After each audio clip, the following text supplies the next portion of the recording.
Well, it doesn't matter. Navi Dendy getting his godlike streak with the Damn. Daedalus on top. So forget Butterfly, forget EB. He just wants some deeps, and he's now critting for about 650, 700. And now he's going to get this tier 2 as well. I think that's one too many teamfight defeat for Zenith.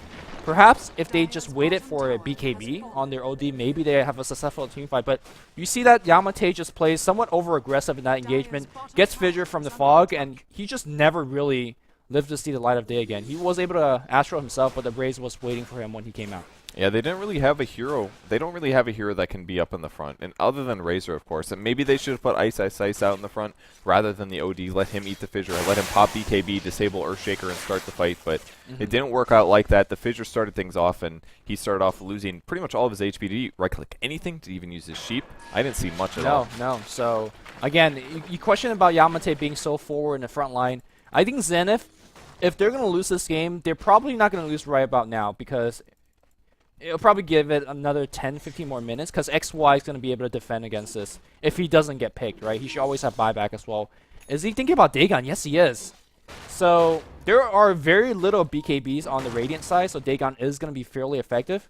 But at the same time, there's a pipe on Darkseer. There's a mech on Darkseer. And all of these heroes at this point are fairly tanky. I really don't think he's going to find too many effective kills. Is it better than the sheep? Or would a sheep be better, do you think? Because I feel like their team's lacking damage. Like, they have Razor, and they have OD, and that's it. Yeah. They need a third source. That's not sufficient, I don't think. I mean, I think their damage really comes from the fact that if they survive, then they will slowly dish out the damage, because OD packs a punch, right? Ice Ice Ice, if his lightning goes on for long enough, he does a ton of damage as well. Whether he gets a link off, he's going to get his damage. So it depends on how they foresee the team fights go. If they say, all right, these team fights going to last for 5 seconds, 10 seconds, then the Dagon is going to be a lot more effective. I hope that the team fight is going to last a little bit longer for Zenith, because if the team fight lasts long, that means the Wombo combo has not killed them. That means March is doing their job. That means the Eye of Storm is doing their job. So Zenith need to slow down this game and fight slower team fights. If they can set up the combos, it would be really good. That's for sure. Disruption into Ice Path stuff, that would be really good. So, or, you know, use their Sheep 6, something like that. Aghanims is on the way for Razor, so slightly delayed compared to the last game, but he did pick up a mech first for that extra armor. Once he finishes this, it'll be pretty nice. It'll disable Blink Daggers, for example, if it happens to hit the right hero. They've got that to look forward to. Well, speaking of Blink Daggers, Puppy's got one himself. We still haven't seen that Wombo combo just yet, but oh, they're ready. Yeah. How many blinks do they have? 3? 3 blinks right now. 1 on Funnick, 1 on Dendy, and the last one on Puppy as well. And I guess Havos literally has a blink slower. I mean, come on. He's got max movement speed. They are still looking for those Tinker kills. Tinker is one of the most annoying heroes because he stops enemy pushes like this. He'll show up to the lane, he'll shift Q up a blink, and then he should be able to blink to the trees. Though, can you stop that with an Ion Shell? Would Ion Shell stop the shift Q blink off of a TP? I think it depends on which direction Tinker is facing, because I know that there is a 0.3 seconds of damage buffer zone where you get hit by a spell, and then you could blink 0.3 seconds later. So if you're blinking in a different direction that you're not facing, then it takes too long because your hero has to turn around to blink. Ooh, they're trying to fight bottom. Blink's ready on Puppy. Havos is going to go high ground and look at them. What is this guy's crazy, man. It's okay. He's got Lincolns. He's got time lapse. He's not going to die to anything. So he's got a Mithril Hammer picked up. Most likely will be a Desolator. Yep. That'll give him some minus armor because, you know, they don't have enough. Just Shadow Fiend and Medallion and pretty... Oh, it's actually BKB. Excuse me. There's a bug as well. I mean, the BKB is going to allow him to go full Havos. The full dives, the full deeps, which is fine. That's good. Stendy crits are scary, man. He's definitely going to Manta next. Picks up an Open Orb, unless it's going to be a Scotty. And Navi's on hunting mode right now. Could be a Scotty. No, it won't be a Scotty. What Maybe. Okay. Manta, it's a good sieging item, a high ground. That is true. A little D ward here. It was with the gem and some bats, so they didn't see anybody doing that except for the bats. So maybe... No, it is Scotty. We'll see if they figure it out. Really? Yeah. Dang. Andy going full pub mode. Alright, cool thing about the Scotty, gives you a lot of HP. It's plus 25 strength. In that sense, it's a lot more than a Manta style. You don't get the movement speed, of course, but you still get 25% attack speed, you still get 25 damage, and your mana pool also gets better, which is actually pretty good against OD, because that means OD's ulti is going to do less to you. It's also a very good item against BKB, because that Frost attack slow will go through it. Yeah. I'm surprised they actually picked up this game, because generally it's an item you want against like a BKB DK or a BKB Lifestealer. I thought this game, the item to get was something like a Manta for you to siege uphill. Or if you just want more HP, just get that Satanic. I mean, he's got the Daedalus to field him for the right click, but, you know, then he says, let's get a little bit of everything. That's nice. Now creating for 1,000 with the double damage. The rest of his teammates are still pressuring the bot lane. Zenith is doing everything they can to farm, keep control. I mean, yeah, unless XY gets caught, like, this game is going to go on for a while. And to be honest, if there's a Dagon 5 as well as a Hex on a Tinker, who knows how the team fight goes. We're 35 minutes in, and Tinker has, like, less than 1,000 HP.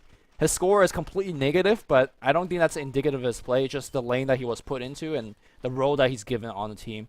As a result of, I guess, his space creating, as you could call it, Yamate's fairly fat. He's 100 away from that BKB recipe.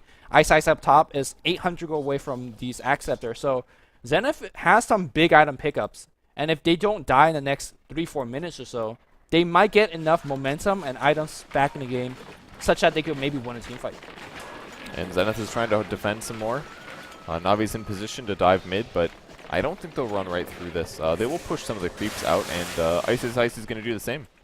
They are losing a lot of EXP per minute, though. As you guys can see, Dendi is just farming currently. He's going to actually block himself in trees, so we'll just watch him for a little bit here. He's got to wait for that blink still too. Get last hits. Like a pro. There you go. There they are, guys. Snowballs. Oh, raise it. Oh, Dendi! Dendi, no. Dendi blinks into more trees. Oh, Dendi. The other team has no idea what this is about. All right, vacuum. There you go. Thanks, Funnick's going to help him out. All right. Poor Dendi. By the way, Funnick's going for the wall as well, or Acceptor upgrade on as well. It's about halfway there. Pretty good. Yeah. Any big item pickup here? Kuroki is going to pick up a Ghost Scepter himself. Yeah, these are just, some token items for Na'Vi. I think the big thing they're waiting for is perhaps... I don't think they're waiting particularly for any item. They just want to see an opportunity to pick off that damn Tinker and go for the win. Yeah, that's the hero they need to stop. Nobody else is going to be able to clear the creep wave so easily. I mean, I guess except for Jakiro and Razor and I guess those two, but they need to pick one. If you pick one, you have a pretty easy guaranteed teamfight win. Or you can do this. You can just say, okay, well, we'll just take Roshan. If we take Roshan, then we should have 6 hypothetical heroes. We'll put the Aegis on somebody that's really crazy and aggressive. It might be Dendi. It might be Havos. It's hard to say with his BKB now. I mean, to be completely honest, if you give it to Dendi or probably Havos, just one of these heroes basically run in and just draw the first barrage of spells from Zenith. And what are you going to do with the spells on cooldown? The rest of Na'Vi could just run it up. That's like the brute force way they could do it. Or they could, just finesse their way in with the blinks and see how things go. But they're looking for a pickoff, and Yamate right now is on an island by himself. He's got to be very careful. At the same time, I'm very surprised that our Tinker is actually upgrading the Dagon. I think that he is the one hero that's holding them together right now. If he dies in a team fight, that's it. He gets Fissure up front. No Blink Dagger coming just yet. Havos gains a lot of HP back. There's a Blink Vacuum up front. But again, nothing really pushing them in right now. Great pipe to keep everybody's HP up. Mech comes through as well, and still very little damage done to the tower here. Yeah, I think Zenith held, at least for the next minute or so, because Pipe has a long cooldown. Dendi forced the TP on the bot lane, so that was skeptical play from Na'Vi. And I just noticed that Zenith has 4 pennants, and Na'Vi has 137. What's going on? All right, Dota 2's bugged. There they are. They accelerated. All right. 3,000. Okay, and now Zenith have more than 4. Okay, good. Guys, go buy more Zenith pennants. What are you doing? Yes. Although I guess these numbers are now rapidly climbing back up. I like how Navi's is just a fist. It's like we're going to punch you in the face. It has nothing to do with our logo, but except for the colors. When you think of Na'Vi, do you think of a fist punching you in the face? Oh, yeah. I have bad memories from TI2. I don't know. I don't want to talk about it. Oh, did they punch you in the face? Maybe. Okay.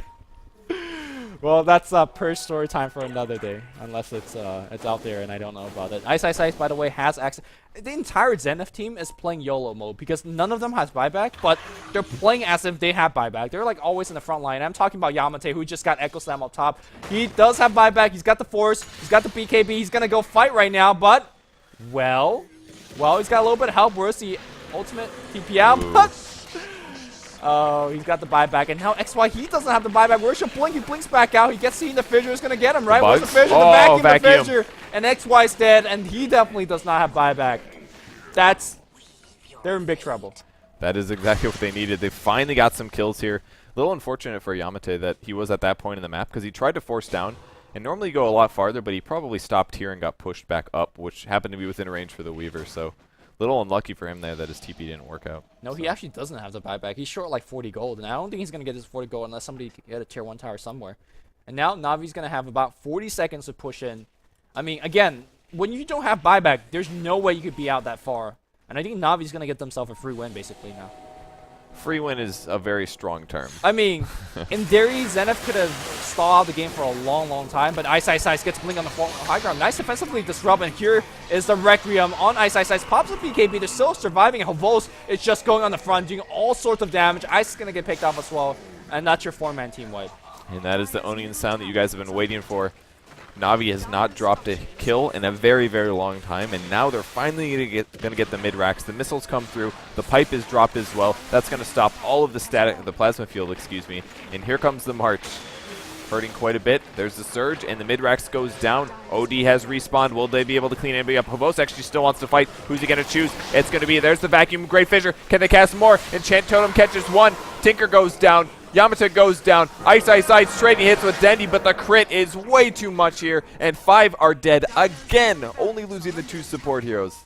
Dendi, by the way, has minus 112 damage right now. Oh my gosh. And it doesn't even feel like it because he is just hitting so much harder than anybody else. Minus armor is OP. Yeah, man. That's a moment where Daryl just throws his arms up in the air and says, okay, guys, I think we lost. I can't beat Dendi, even if I sap a large percentage of his damage output. There's a macro pyre, actually. Havo says, whatever, I've got my ulti. He's going to put a couple attacks in. There's a time lapse, full HP. Yep, and meanwhile, Dendi just cleaned up against Raxus. GG not being called out just yet, but Zenith just holding on, but I don't know what magical teamfight they're praying for, but they're losing real estate very rapidly right now. So, the Radiant team buying everything in the shop, essentially. It's going to be a Satanic up next for Dendi. He might die. No, he just really wants to kill all these buildings. Poor Ziggurat's, man. I mean, they give you gold. He's working on that GPM. I mean, let's remind ourselves how this game started. It was a laning situation where Dendi just got really brutalized on the CS. We saw Havos in the mid game just create a lot of space, and that's really ironic, right? Generally, your 1-row player gets benefited from the space that his 2 to 5-row players create space for. He's creating space for his team, and that's just impressive to think about in itself. And to be honest, Havos is a person that really won Navi this game. Blink forward here, Fissure, vacuum backward, X Freedom. Well, still alive. Impressive play so far. Havos just going in. He just doesn't care at this point. His Aegis is gone, by the way. I mean, he's okay. He's really okay. He's running away now. Yep. Space Creator, man. Still creating space. 42 minutes in the game. Items coming for Funnick. This is a Butterfly. Most likely going to be for Weaver. This is actually a really good late game item like this. A ton of evasion. Tons of survivability, and a lot of attack speed. 60 damage doesn't hurt either. Fortunately, the Courier has to go all the way back for the Satanic recipe. No. We need the smoke first. Then we'll send it back for the Satanic, and then Dendi can get a full heal, guys. Alright, okay. That's cool. I'm sure I'd be so mad. I'd be like, guys, just put my Satanic recipe on the Courier before you bring it. But Dendi's going to go back to the base anyways. He might as well just sell treads and get BOTs. And be like, sell his boots and get a rapier or something. Maybe that's a little bit too much. I don't know. But again, I mean, right now you can see that Zenith is down 2 Raxus. They're still holding on to this game, and that's really the power of Tinker. They're not typing out GG just yet, despite the massive deficit. There's 30K now, and somebody's compendium prediction, mine, is gonna lose if Navi wins. I hope that Zenith wins a big team fight and bring it down to like 29 because, oh god, guys, Tinker farm. It's happening. Get some team fight victory, please. Kill the Moonwells or the towers. Towers are probably your best bet. There's a lot of gold in those, but I just. What did you have for yours in the under 30? Under 30 or over 30? I think I said over. Okay. That would make sense to me now. I would have to check. I don't. Let's just pause this game. Let me go check my compendium, guys. It's really important. Which, by the way, shout out to the compendiums because we're up to $2.8 million now. Ooh. As everybody over the interwebs is supporting. And we'll see an initiation any moment now. Havos going to take one Dagon. Tower goes down. So, just March. I mean, I would definitely take March spam over a tower any day, though. Seriously. Yeah, I mean, well, here comes a pipe up on the high ground. They are just going for the racks right now. Blink. Oh, burst of BKB. Somebody just melted. That's a Shadow Demon. Then he's just right-clicking away. Ice doesn't do anything at all, but Yamate gets 1 kill. And now the BKB is run out, and Yamate gotta really get the damage up. Satanic. But, there it is. Uses Satanic. Takes him out. Couple right-clicks on creeps, and there's the full heal. And there's a GG is GG. finally called here. Let's take a look at the graph. It is definitely over 30,000. I am so sorry. Navi takes the game 1 versus Zenith. Pretty commanding. They had some outlanes, potential ones at least. Shadow Fiend versus OD. Dendi ends up just spending the entire early game bottle crowing in the first 2 camps, the small camp and the large camp. And Havos created so much space for the rest of the game that Dendi never got ganked in the jungle. The offlane Darkseer did relatively well. I mean, the early game MVP easily Havos. I really want to give a big shout out to Dendi as well, because a lot of players, once you are so rattled by the laning stage, even if you get your items, you just aren't productive. Yeah. But he got his blink, and immediately he was blinking Requiem, despite just having boots. He was just going in, right? So Boots, bottle, blink. yeah, Let's do it. Just impressive in its own right as well. So Navi, a very impressive victory over Zenith, but don't count Zenith out just yet. They had some moments in the early game where it made it look a little bit scary for Navi. So yeah. I mean, some of the fights went kind of okay. OD blew up Earthshaker at one point. The kill score is actually pretty close, 34-20. It doesn't really show how behind they were in gold, but that was mostly because Navi had the pressure on most of the game. The Tinker got his bots up so late that they couldn't even get the map control. Like, him expanding still left only a quarter of the map for them to farm. Tops. Most of the time, they were almost all in their base. And Navi was farming their own jungle, the Radiant jungle, the Dire jungle, basically every single lane. Everybody got so fat. But let's hand it back to the table where we usually say, what does LD and Merlini think? But I don't know where LDZ's at. But Merlini. Yep, it's just me this time. So they're bringing back some very old elements with Shadow Fiend and Earthshaker. That's nice. And OD actually does not.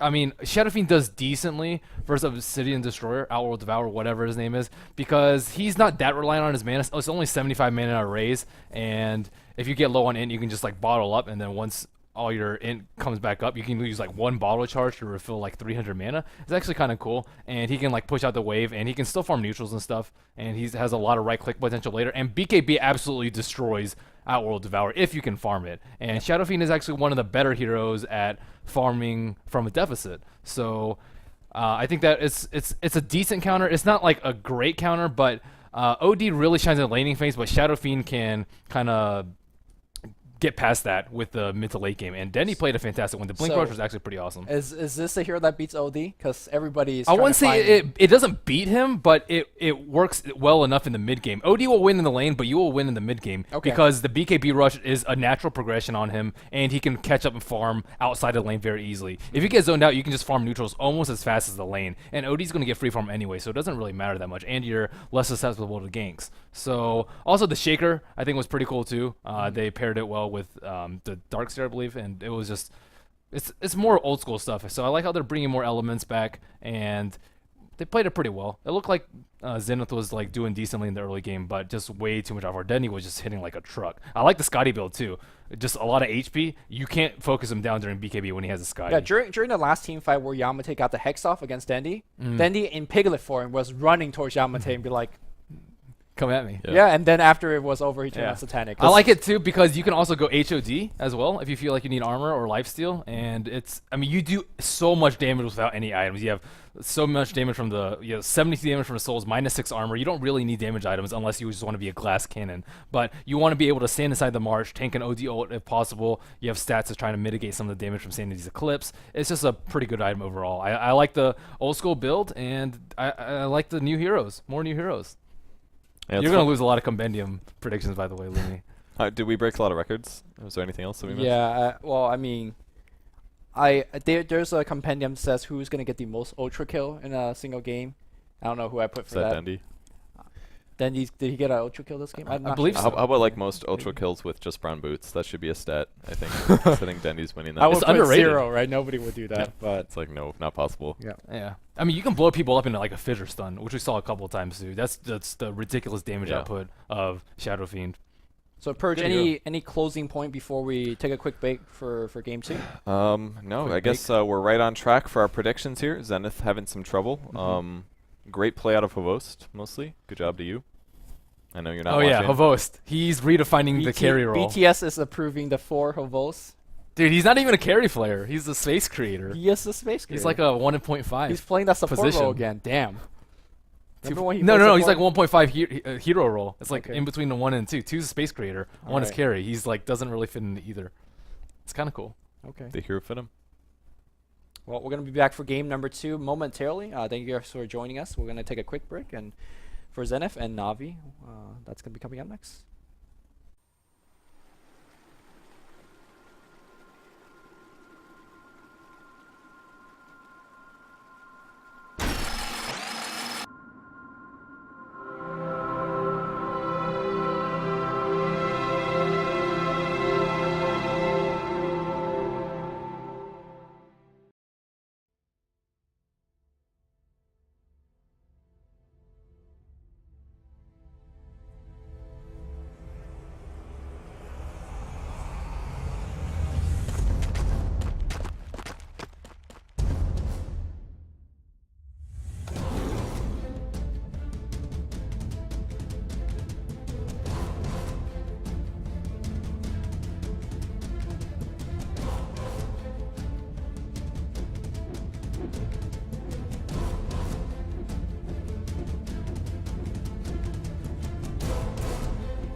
Hey guys, welcome back to the International 3 group stage.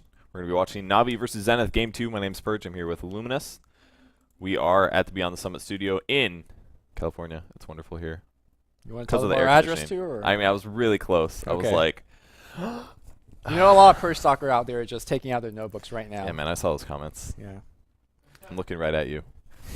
Well, this is actually a very important game for Navi as well as Zenith because these teams, respectively, Navi sitting at 3-2 record and Zenith at 2-3. So for Zenith, if they could even out the series at 1-1, they'll finish 3-3. Not exactly what they're looking for in a day one performance, but in a very tough group like that, that's not really a bad score. Whereas for Navi, if they don't go 4-2, I think a lot of people out there will be like, what the hell is Navi doing? Because they should be going 4-2. In fact, they should be going 6-0 in this group. I think that's what a lot of people expected. But for them, they need that 4-2 record by winning this match. Yeah, Fnatic's beasts, but I think they can take Zenith. I definitely think so. At least based on the last game, it didn't look that difficult for Navi. If anything, it looked pretty casual. I mean, it's pretty typical for them to play a weird playstyle, but they are definitely pulling it out effectively. Are you drinking all the drinks? I got this myself. Oh, okay. He's My just shake. they got food for everybody, and he's on cup number 2. Yeah, man. So I mean, I'm casting the most, right? So I Yeah, that's deserve true. that extra cup. those extra calories, you'll Yeah. need them. Well, we're gonna see Weaver once again, and if you guys missed game number 1, just tuning into this particular stream because you want to watch Navi game, you missed out on one of the most amazing performance from Weaver and from Havos. It was just really solid, single-handedly carried the entire team from a somewhat early game deficit. But let's see if we could do it again. Meanwhile, we're gonna see OD and Visage once again for Zenith. Well, we'll see if it can do more than the last game. What is Navi's answer going to be? Do you think it's going to be a Shadow Fiend again? I mean, it worked last time.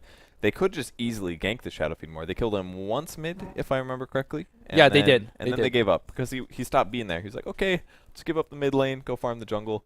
Maybe they'll ban a Shadow Fiend, though. Navi gets 2 picks here. I doubt to see that we'll see Zenith draft the Shadow Fiend. So, I mean, they've got the same heroes, Darkseer, Weaver. I don't think they care. They I don't mean, have Visage, but I guess so. We saw how Shadow Fiend got shut down in lane, and sure, he got the recovery in the jungle, but that was more so of Navi creating space for Dendi, and you can't just count on having that type of mid-game always, right? So perhaps they feel like, alright, SF got us the win, maybe we don't try again. Again, I always think that Weaver on a mid in a 1v1 against OD is okay as well. Obviously, did OD... you say Weaver? Yeah, Weaver. 1v1. Really? Gemini attack. The 6 base armor on OD makes it really difficult for him to get that harassed. And he will start losing mana in such a way that he can't even Sakuchi. So that is an issue. But I definitely seen in the past where pro teams have tried Weaver against OD mid with like mixed success. So, but let's see if Navi's going to do this. I'm not sure. Yeah, that sounds a little iffy to me. And besides, Havos plays Weaver so well. Who cares? Just give it to Havos. Let Dendi suffer a little bit. He does a nice job suffering, even in matches that he should lose really heavily. We just saw it a couple days ago. Dendi had a lot of trouble, I think, versus a Puck. I believe it was against Kaipi, I believe. He had a lot of trouble. Or I guess that was defense finals, but has a lot of trouble early game, comes back later. Doesn't even look like he had a bad early game, and that's pretty typical of Dendi as a player.